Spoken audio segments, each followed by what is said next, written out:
நான் நம்புகிறது அவராலே வரும். சங்கீதம் 62:5.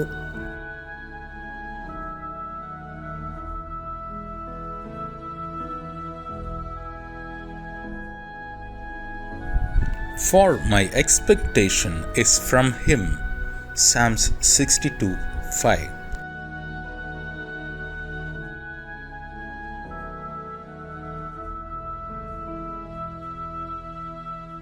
ஆண்டவரும் இரட்சகருமாகிய இயேசு கிறிஸ்துவின் நாமத்தினாலே யூடியூப் சேனல் மூலமாக செய்தியை கேட்டுக்கொண்டிருக்கிற தேவ பிள்ளைகள் யாவருக்கும் காட் கோசிஸ் மினிஸ்ட்ரி சார்பாக அன்பின் வாழ்த்துதலை தெரிவித்துக் கொள்கிறேன்.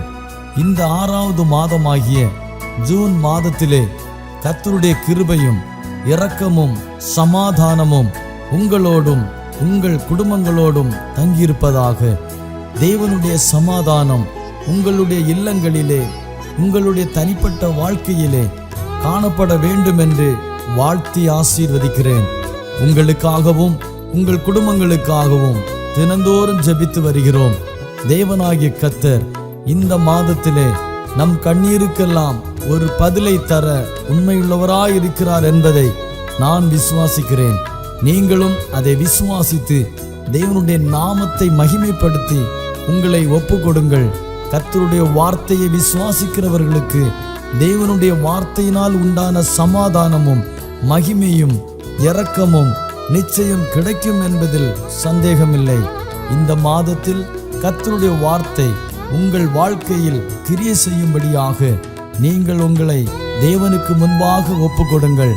தேவனாகிய கர்த்தர் உங்களையும் உங்கள் குடும்பங்களையும் ஆசீர்வதிப்பாராக. ஆமென்.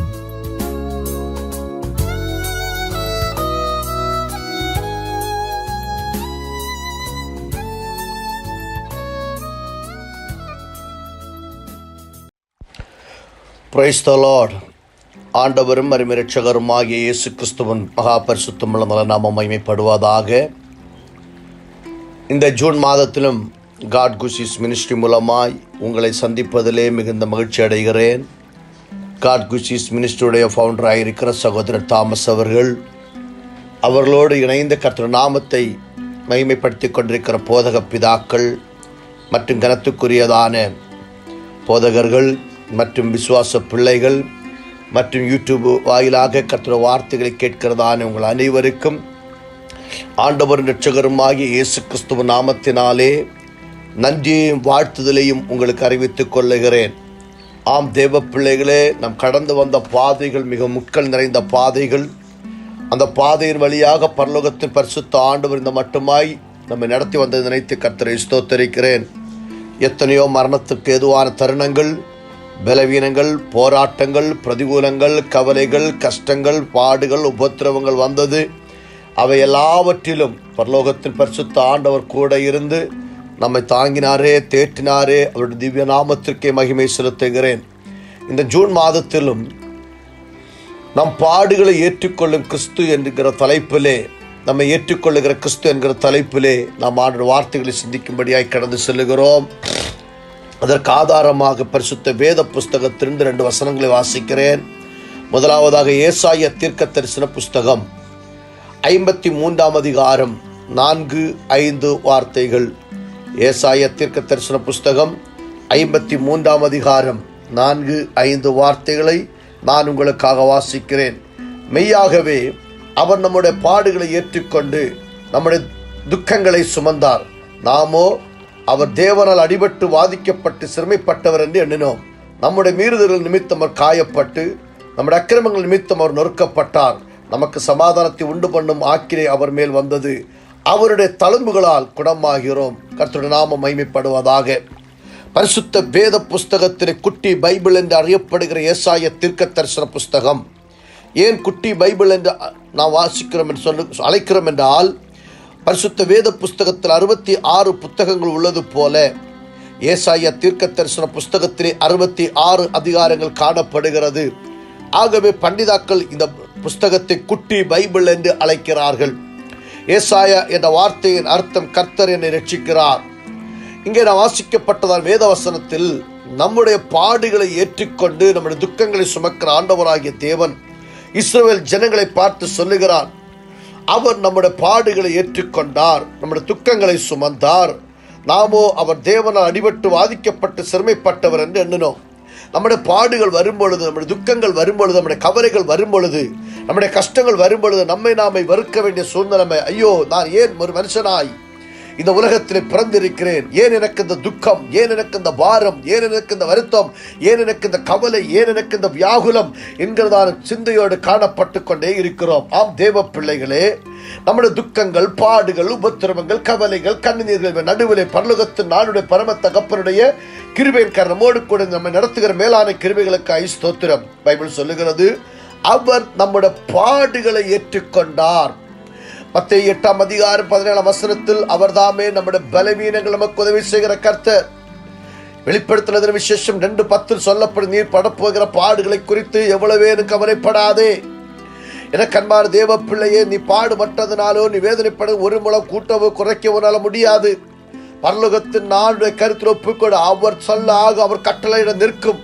நம்முடைய வாழ்க்கையின் பாடுகளை கண்டு இன்னைக்கு பாருங்கள், ஒரு வேதனைகள் வரும்பொழுது, கடன் பிரச்சனை வரும்பொழுது, வியாதி வரும்பொழுது, துக்கம் வரும்பொழுது மனுஷன் தற்கொலை பண்ணி வாழ்ந்து கொண்டிருக்கின்ற உலகத்திலே தற்கொலை ஒரு முடிவாகாது. கர்த்தர் தான் உனக்கு எல்லாவற்றுக்கும் முடிவாய் காணப்படுகிறார். அவரை நம்பினதான தேவ பிள்ளைகள் யார் வெட்கப்பட்டு போனதே இல்லை என்று சொல்லி பரிசுத்த வேத புஸ்தகத்தை வாசிக்கிறார். நீ பட்டுக் கொண்டிருக்கிற எந்த பாடுகள், என்ன பலவீனங்களோ, என்ன வேதனைகளோ, எல்லா கஷ்டங்களோ, எல்லா உபத்திரவங்களோ, அந்த பாடுகளை இயேசு கிறிஸ்து ஏற்றுக்கொள்ளுகிறார். நீ படுகிற பாடு என் இயேசு ஏற்றுக்கொள்ளுகிறார். நீ அனுபவிக்கிற வேதனை கர்த்தருக்கு தெரியும். உன்னுடைய பலவீனம் என் ஆண்டவருக்கு தெரியும். உன்னுடைய பிரதிகூலம் என் ஆண்டவருக்கு தெரியும். உன்னுடைய கஷ்டம் என் ஆண்டவருக்கு தெரியும். உன்னுடைய நெருக்கம் என் ஆண்டவருக்கு தெரியும். உன் வியாகுலம் என் ஆண்டவருக்கு தெரியும். உன்னுடைய போராட்டம் என் ஆண்டவருக்கு தெரியும். நீ கடந்து வந்த பாதை என் ஆண்டவருக்கு தெரியும். உன்னுடைய பலவீனம் என் ஆண்டவருக்கு தெரியும். அந்த பாடுகள் நடுவில் நீ படுகிற பாடுகளை நினைத்து கவலைப்பட்டு கொண்டு தவிக்கிறாயோ சகோதரா, கர்த்தர் மீது உன் பாரத்தை வைத்து விடு. அவர் உன்னை ஆதரிப்பார். நீதிமானை ஒருபோது தள்ளாட ஒட்டார். நீ கவலைப்படுகிறதால ஒரு முழம் கூட்டவோ ஒரு முழம் குறைக்கவோனால முடியாது. கர்த்தர் உன்னுடைய வாழ்க்கையை மாற்றப் போகிறார். கர்த்தர் வாழ்க்கையில் ஒரு அதிசயத்தை செய்ய போகிறார். கர்த்தர் வாழ்க்கையில் நம்பிக்கையை ஊட்டப் போகிறார். ஆகவே நம்முடைய துக்கங்களை அவர் சுமந்தார். கல்வாரி சிலுவையிலே ஆண்டவராகிய இயேசு கிறிஸ்து நம்முடைய வாழ்க்கையினுடைய எல்லா துக்கங்களையும் கர்த்தர் சுமந்து நமக்கு இரக்கம் செய்தார். ஒன்று, பாடுகளை ஏற்றுக்கொண்ட கிறிஸ்து நம்முடைய வாழ்க்கையில் உள்ள பாடுகளை நாம் அனுபவிக்கிறதில்லை, நாம் அனுபவிக்கிற பதிலாக கர்த்தராக இயேசு கிறிஸ்து பாடுகளை அனுபவிக்கிறார். 2, பாவிகளை ஏற்றுக்கொள்ளும் கிறிஸ்து. லூக்கா எழுதின சுவிசேஷம் 15 வாசிக்கும் பொழுது அங்கே இவ்வண்ணமாய் சொல்லப்பட்டிருக்கிறது, காணாமல் போன ஆளை பற்றியும் 10 வெள்ளிக்காசு குட்டி பற்றியும் இளைய குமாரனுடைய கதைகளை பற்றியெல்லாம் நமக்கு அங்கே தெளிவாய் காணப்படுகிறது. ஆகிய ஜஸ்ட் ஒன்று வாசிக்கிற மத்தேயு சுவிசேஷம் 15 உம்முடைய சீஷரும் முன்னோர்கள் பாரம்பரியத்தை ஏன் மீறி நடக்கிறார்கள், கைகாலம் போஜனம் பண்ணுகிறார்களே என்னெல்லாம் கேள்வி கேட்டுட்டு அங்கே அந்த பாவிகளை ஏற்றுக்கொண்டு இயேசு கிறிஸ்து காணாமல் போன ஆடுகளை பற்றி சொல்லப்பட்டிருக்கிறது. ஒரு எஜமானனுக்கு 100 ஆடுகள் இருந்தது. ஒன்று காணாமல் போனது. 99 ஆடுகளை ஒரு இடத்தில் விட்டுவிட்டு காணாமல் போதனை தேடி வந்தார். என் அன்பு சகோதரா, நீ யாருக்கு தெரியாமல் ஒளித்து காணப்படுகிறாய். எங்கேயோ ஒளித்து போயிருக்கிறாய். ஏதோ சூழ்நிலைமையில தத்தளிக்கிறாய். ஏதோ சூழ்நிலைமை வேதனைப்படுகிறாய். ஏதோ சூழ்நிலைமை வியாகுலப்படுகிறாய். யாரையும் என்னை காண வேண்டாம். ஐயோ, கடைக்காரர்கள் என்னை கண்டால் என்னை ஏசி விடுவார்களே. ஐயோ, பலவீனத்தின் காரணமாக இதை ஒளித்திருக்கிறேன். என் குடும்பத்தை போற்ற முடியவில்லை, என் பிள்ளைகளை போற்றி புலர்த்த முடியவில்லை என்று தவித்துக் கொண்டிருக்கிற சகோதரனே, நீ காணாமல் போன உன்னை தேடி இயேசு வந்திருக்கிறார். உன் அருகாமையிலே வந்து இயேசு கிறிஸ்து தட்டுகிறார். மகனே, மகளே என்று சொல்லி உன்னை வந்து அழைக்கிறார். இயேசு பாவிகளை ஏற்றுக்கொள்ளுகிற இயேசு கிறிஸ்து. இளைய குமாரனுடைய கருதை நமக்கு நன்றாக தெரியும். தன் தகப்பனுடைய ஆஸ்திகளை எல்லாம் வாங்கி கொண்டு அவன் போனான். போய் விட்டு நல்ல ஜாலியாக இருந்தான். கடைசியாக அவனுக்கு ஒரு வேலை வாய்ப்பு கூட இல்லை. தன்னுடைய தகப்பனுடைய வீட்டில் எத்தனையோ வேலைக்காரர்கள் இருந்தார்கள். எவ்வளோ ஐஸ்வர்யமாய் காணப்பட்டான். அந்த மனுஷன் இப்பொழுது ஒன்றுமில்லாத சூழ்நிலைமையிலே, வேதனையோடு காணப்படுகிற சூழ்நிலைமையிலே பரலோகத்தின் ஆண்டவர் அவனை கண்ணோக்கி பார்த்ததை நினைத்து நான் கர்த்தரை ஸ்தோத்தரிக்கிறேன். நீங்களும் உங்கள் வாழ்க்கையில் இப்படிப்பட்ட சூழ்நிலைமையிலே உங்கள் வாழ்க்கையில் காணப்படும் பாரங்களை கர்த்தர் மீது வைத்து விடுங்கள். மூன்றாவதாக, பாரங்களை ஏற்றுக்கொள்ளும் கிறிஸ்து. மத்தேயு எழுதின சுவிசேஷம் 15ஆம் அதிகாரம் அதனுடைய 28வது வசனத்தை வாசிக்கும் பொழுது அங்கே தெளிவாய் ஒரு வார்த்தை கூட சொல்லப்பட்டது கூட வாசிக்கிறேன். மத்தேயு எழுதின சுவிசேஷம் 15ஆம் அதிகாரம் அதனுடைய 28வது வார்த்தை 11:28. வருத்தப்பட்டு பாரம் சுமக்கிறவர்களே, நீங்கள் எல்லாரும் என்னிடத்தில் வாருங்கள், நான் உங்களை இளைப்பாறுதல் தருவேன். நான் சாந்தமும் மனத்தாழ்மையுமாயிருக்கிறேன். என் நுகத்தை உங்கள் மேல் ஏற்றுக்கொண்டு என்னிடத்தில் கற்றுக்கொள்ளுங்கள், அப்பொழுது உங்கள் ஆத்துமாவுக்கு இளைப்பாறுதல் கிடைக்கும். என் நுகம் மெதுவாயும் என் சுமை லகுவாயும் இருக்கிறது என்றார். எனக்கு அன்பான தேவ பிள்ளைகளே, உன் பாரங்களை ஏற்றுக்கொள்ளுகிற கிறிஸ்து. நீங்கள் பயங்கரமான கடன் பிரச்சனையினால் பாரப்படுகிறீர்களா? வேதனைப்படுகிறீர்களா? வெளியே சொல்ல முடியாத சில காரியங்களை நினைத்து நினைத்து பாரம் உங்களை அமர்த்தி கொண்டே இருக்கிறது. ஐயோ, துக்கம் என்னை அமர்த்தி கொண்டே இருக்கிறது. நான் நம்பினதெல்லாம் என்னை விட்டு போய்விட்டது போல இருக்கிறது. நான் பெற்ற பிள்ளைகள் என்னை மறந்தார்கள். நான் எதிர்பார்த்து கொண்டிருந்த காரியங்களை விட்டு கைவிட்டு போனது. எனக்கு நாளுக்கு நாள் துக்கம் அதிகரித்தது. நாளுக்கு நாள் பாரத்தினாலே தூர போய் இருக்கிறேன். என் உறவினர்கள் என்னை பார்க்க வேண்டாம். என் சக நண்பர்கள் என்னை பார்க்க வேண்டாம். என்னோட நண்பர்கள் என்னை பார்க்க வேண்டாம். நான் தூர போய் ஒதுங்குகிறேன். நீ தனிமையாய் ஒரு குருவியைப் போல வேதனைப்பட்டு கவலைப்பட்டு கொண்டிருக்கிறாய். எனக்கு அன்பான சகோதரனே, சகோதரியே, நீ எந்த சூழ்நிலைமையில் இருந்தாலும் உன்னை ஏற்றுக்கொள்ளுகிற ஒரு கிறிஸ்து இருக்கிறார். நீ பாவியாயிருக்கலாம், நீ பாடுகளை ஏற்றுக்கொள்ளுகிற பிள்ளையாயிருக்கலாம், நீ பாரங்களில் காணப்படுகிற பிள்ளையாயிருக்கலாம். பைபிள் சொல்லுகிறது, சங்கீதம் 55:22, கர்த்தர் மேல் உன் பாரத்தை வைத்து விடு, அவர் உன்னை ஆதரிப்பார். யோவான் 6:37, என்னிடத்தில் வருகிறவனை நான் புறம்பே தள்ளினது இல்லை. இயேசுவினிடத்தில் வாருங்கள், இயேசு உங்களுக்கு கை கொடுப்பார். இயேசு உங்களுக்கு வாழ்க்கை கொடுப்பார். இயேசு உங்கள் வாழ்க்கையை உயர்த்துவார். இயேசு உங்கள் வாழ்க்கையை நிமிர்த்துவார். பரலோகத்தின் ஆண்டவரால் ஆகாத காரியம் ஒன்றுண்டோ? அந்த இயேசுவை நோக்கி பாருங்கள். நம்மை ஏற்றுக்கொள்ளுகிற கிறிஸ்து. உன் பாடுகளை, உன் பாவங்களை, உன் பாரங்களை ஏற்றுக்கொள்ளுகிற கிறிஸ்துவனிடத்தில் என்ற வாழ்க்கை ஒப்புக் கொடுப்போம். 3 காரியங்களை சிந்தித்தோம். பாடுகளை ஏற்றுக்கொள்ளும் கிறிஸ்து, பாவிகளை ஏற்றுக்கொள்ளும் கிறிஸ்து, பாரங்களை ஏற்றுக்கொள்ளும் கிறிஸ்து. இந்த கிறிஸ்துவின் கருத்திலே நம்முடைய வாழ்க்கை ஒப்புக் கொடுப்போம். வருகிற நாட்கள் இதனுடைய மகிமையை, சந்தோஷத்தை நீங்கள் நிறைவாய் காண்பீர்கள். ஆண்டவர் தாமே இந்த வார்த்தையினால் உங்களை ஆசீர்வதிப்பாராக. ஆமேன், ஆமேன், ஆமேன். நன்றி பலி பீடம் கட்டுவோம், நல்ல தெய்வம் நன்மை செய்தார். நன்றி பலி பீடம் கட்டுவோம், நல்ல தெய்வம் நன்மை செய்தார். செய்த நன்மை ஆயிரங்கள் சொல்லி சொல்லி பாடுவே. செய்த நன்மை ஆயிரங்கள் சொல்லி சொல்லி பாடுவே. நன்றி தகப்பனே, நன்மை செய்திலே. நன்றி தகப்பனே, நன்மை செய்திலே.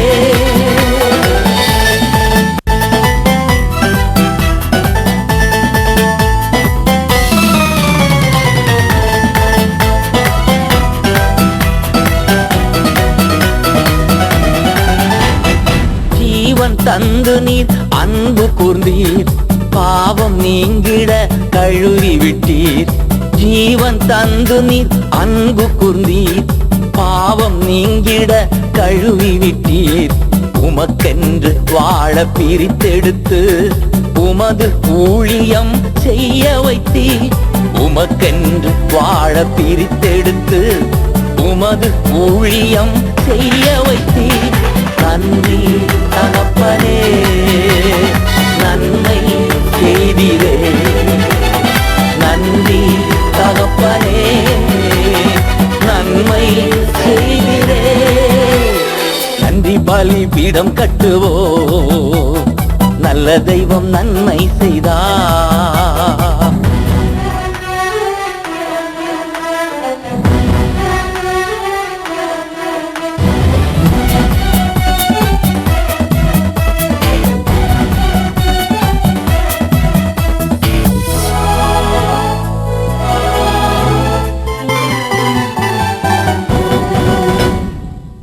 பார்க்கும் கண்களை தந்தீரையா, பாடும் உதடுகள் தந்தீரையா. பார்க்கும் கண்களை தந்தீரையா, பாடும் உதடுகள் தந்தீரையா. உழைக்கும் கரங்களை தந்தீரையா, ஓடும் கால்களை தந்தீரையா. உழைக்கும் கரங்களை தந்தீரையா, ஓடும் கால்களை தந்தீரையா. நன்றி தகப்பனே, நன்மை செய்திரே. நன்றி தகப்பனே, நன்மை செய்திரே. நன்றி பலி பீடம் கட்டுவோம், நல்ல தெய்வம் நன்மை செய்தார். நன்றி பலி பீடம் கட்டுவோம், நல்ல தெய்வம் நன்மை செய்தார். செய்த நன்மை ஆயிரங்கள் சொல்லி சொல்லி பாடுவே. செய்த நன்மை ஆயிரங்கள் சொல்லி சொல்லி பாடுவே. நன்றி